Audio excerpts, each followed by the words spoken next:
Welcome back. హరిహరులు కొలువుదీరిన వేములవాడ శ్రీ రాజరాజేశ్వర క్షేత్రం శివరాత్రి వేడుకలకు ముస్తాబైంది. దక్షిణ కాశీగా పిలువబడే రాజన్న ఆలయంలో మిగతా శైవ క్షేత్రాల కంటే భిన్నమైన ఆచార సాంప్రదాయ పద్ధతుల్లో పూజలు నిర్వహిస్తారు. పార్వతీ సమేత రాజరాజేశ్వర స్వామి, అనంత పద్మనాభ స్వాములు ఒకటే చోటు కొలువుదీరడం ఈ రాజన్న క్షేత్రం ప్రత్యేకత. భక్తకోటికి ఇలవేల్పుగా ఆపదముక్కుల వాడిగా కోరిన కోర్కెలు తీర్చే రాజన్న క్షేత్రం మహాశివరాత్రి వేడుకలకు ఘనంగా ముస్తాబైంది.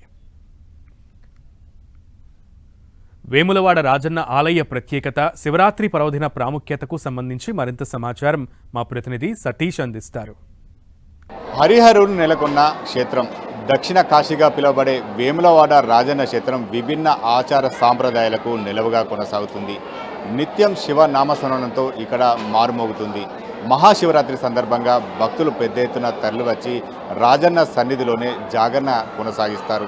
విభిన్న ఆచార సాంప్రదాయాలకు నిలవుగా ఉన్నటువంటి వేములవాడ రాజన్న క్షేత్రంలో మహాశివరాత్రి సందర్భంగా ఎటువంటి కార్యక్రమాలు కొనసాగుతాయి, ఎటువంటి ఆచారాలు ఇక్కడ కొనసాగుతున్నాయో తెలుసుకునే ప్రయత్నం చేద్దాం. నిత్యం శివనామస్మరణతో మారుమోగే వేములవాడ రాజన్న సన్నిధిలో భక్తులు ప్రత్యేక పూజలు నిర్వహిస్తూ స్వామివారిని ఆరాధిస్తుంటారు. స్వామివారికి కోడె మొక్కులు చెల్లించుకుంటూ ప్రత్యేక పూజలు చేస్తుంటారు. వేములవాడ రాజన్నను తమ ఇలవేల్పుగా భావిస్తారు భక్తులు. పైన శ్రీ రాజరాజేశ్వరుడు, కోరిన కోరికలు తీర్చే రాజరాజేశ్వరుడు అత్యంత భక్తి శ్రద్ధలతో 41 రోజులు ఉపవాస దీక్ష తీసుకుంటూ 11 సంవత్సరాల నుంచి దీక్ష తీసుకుంటున్నాము. మాకు శివరాత్రి పర్వదినాన ఈ లింగోద్భవం తర్వాత దీక్ష విరమణ ఉంటుంది. కోరిన కోరికలు తీర్చే మా శివస్వాముల కోరికలు తీర్చే రాజరాజేశ్వరుడు అంటే మాకెంతో ప్రీతి.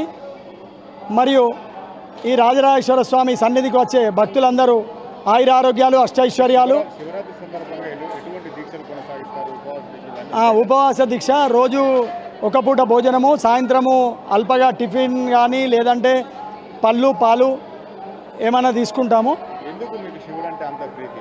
మేము గత 11 సంవత్సరాల నుంచి నమ్ముకుంటే ప్రతి సంవత్సరం దీక్షలో ఉన్నప్పుడు ఏ కోరిక అయితే కోరుకుంటామో అది ఖచ్చితంగా నెరవేరుస్తాడు. ఇక మహాశివరాత్రి సందర్భంగా శైవ క్షేత్రాల్లో శివ కళ్యాణం జరిగితే వేములవాడలో మాత్రం లింగార్చన, లింగోద్భవ సమయంలో మహాన్యాసకపూర్వక ఏకరుద్రాభిషేకం నిర్వహించడం ప్రత్యేకతగా చెప్పుకోవాలి. దేశంలో మరే ఇతర శైవ క్షేత్రంలోని లేనటువంటి ప్రత్యేక పూజా కార్యక్రమాలు వేములవాడలో జరుగుతాయంటున్నారు ఆలయ అర్చకులు. శివరాత్రి సందర్భంగా అందరూ కూడా భక్తజనము ఈరోజు 2 రోజుల ముందు, ఒక రోజు ముందుగానే ఉపవాసం ఉండాలి. శివరాత్రి పూర్తిగా ఉపవసించి స్వామివారి సన్నిధానం లోపల ఎక్కడ ఏ క్షేత్రమందు కానీ ఏ చిన్న దేవాలయంలో కానీ స్వామివారి చెంత ఉండి అభిషేకాదులే కానీ, దీపారాధన కానీ, భక్తి సంబంధించిన భజనలే కానీ ఉపవసించి రాత్రి లింగోద్భవం అయిన తర్వాత ఆ స్వామివారిని దర్శించుకొని ఆ సందర్భం ఉదయాన్ని పూర్వం కూడాను అభిషేకాలు సమర్పించుకొని ఆ సందర్భంలో అందరూ ఉపవసించి స్వామివారి మహాశివరాత్రికి అత్యంతమైనటువంటి ప్రీతికరమైన రోజు కాబట్టి కేవలం దీపారాధనతోనే ముక్తి పొందినటువంటి చారిత్రకమైనటువంటి మన పురాణాంతర్గతమైన విశేషమైన ఫలితాలు కూడా ఉన్నాయి. శివరాత్రి సందర్భంగా స్వామివారి సన్నిధికి వచ్చే ప్రతి ఒక్క భక్తుడు కోడె మొక్కును చెల్లించుకున్న తర్వాత స్వామివారిని దర్శించుకుని జాగరణ, ఉపవాస దీక్షలు చేస్తుంటారు. మరిన్ని వివరాలు మా ప్రతినిధి సతీష్ అందిస్తారు. హరిహరులు కొలువుదీరున్న రాజన్న క్షేత్రం విభిన్న ఆచార సాంప్రదాయాలకు నిలవుగా కొనసాగుతుంది. దక్షిణ కాశీగా పిలువబడేటువంటి వేములవాడ రాజన్న క్షేత్రం కోడెమొక్కుల రాజన్నగా ప్రసిద్ధిగాంచింది. శైవ క్షేత్రాల్లోనే భిన్నమైన ఆచార సాంప్రదాయాలతో వేములవాడ రాజన్నను కొలుస్తుంటారు. నిత్యం శివనామస్మరణతో మారుమోగేటువంటి రాజన్న క్షేత్రంలో మహాశివరాత్రి సందర్భంగా భక్తులు పెద్ద ఎత్తున తరలివచ్చి ఇక్కడే జాగరణ, ఉపవాస దీక్షలు కొనసాగుతారు. ఇంతకీ మహాశివరాత్రి సందర్భంగా వేములవాడ రాజన్న క్షేత్రంలో ఎలాంటి ఆచార సాంప్రదాయాలతో రాజన్నను కొలుస్తారో ఓసారి చూద్దాం. ఇక మహాజాతర సందర్భంగా వేములవాడకు లక్షలాది మంది భక్తులు తరలిరానున్నారు. భక్తులకు ఇబ్బందులు కలగకుండా అన్ని ఏర్పాట్లు చేస్తున్నామంటున్న ఆలయ ఈవో వినోద్తో మా ప్రతినిధి సతీష్ ఫేస్ టు ఫేస్.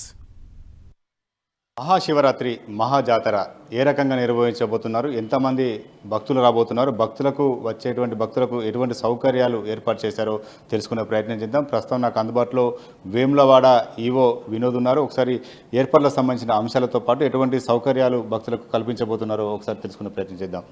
ఎంతమంది భక్తులు రాబోతున్నారు, భక్తులకు అనుకూలంగా ఏర్పాట్లు చేస్తున్నారా? మనకు దాదాపుగా మహాశివరాత్రి జాతర ఇక్కడ 3 రోజులు చేయడం జరుగుతుంది. 25వ తారీఖు నుండి 27వ తారీఖు వరకు కూడా. ఆ జాతర సందర్భంగా ఇప్పటికే కలెక్టర్ గారు అన్ని శాఖాధికారులతోటి సమన్వయ సమావేశాలు ఏర్పాటు చేసి ఆ సమావేశం నందు దాదాపుగా లాస్ట్ ఇయర్తో పోల్చుకొని ఈ సంవత్సరం 4 లక్షల వరకు భక్తులు వస్తారని చెప్పి అంచనా వేయడం జరిగింది. ఆ వచ్చే భక్తుల కోసం అని చెప్పి అనే శాఖాపరంగా తీసుకోవాల్సిన చర్యల గురించి అన్ని శాఖలు కూడా ఒక చర్యలు తీసుకుంటూ ఆ ఒక పనులు కూడా ముమ్మరంగా చేయడం జరుగుతుంది. అంటే ఈ భక్తులకు లక్షలాది మంది భక్తులు వస్తారు కదా, వారికి ఫ్రీ బస్ కావచ్చు, ఈ చలువ పందులు కావచ్చు, వాటర్ ఫెసిలిటీ కావచ్చు, ఇవన్నీ గత సందర్భంలో అయితే చాలామంది భక్తులు ఇబ్బంది పడ్డారు. అటువంటి వాటిని అధిగమించే పరిస్థితి ఉందా? ఈసారి లాస్ట్ టైం చలువ పందిళ్ళు దాదాపుగా 2.5 ల్యాక్స్ వరకు స్క్వేర్ ఫీట్ వరకు మనం వేశాము.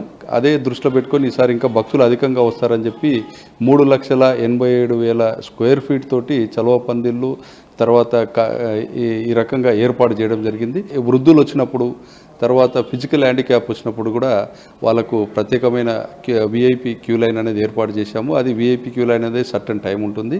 వాళ్ళకు వీళ్ళు ఎవరైనా వృద్ధులు మరి చిన్నపిల్లల తల్లులు వచ్చినప్పుడు కూడా వాళ్ళకు ఆ విఐపి లైన్ ద్వారా డైరెక్ట్గా వాళ్ళని పంపించి స్వామివారి దర్శనం కూడా చేయించడం జరుగుతుంది.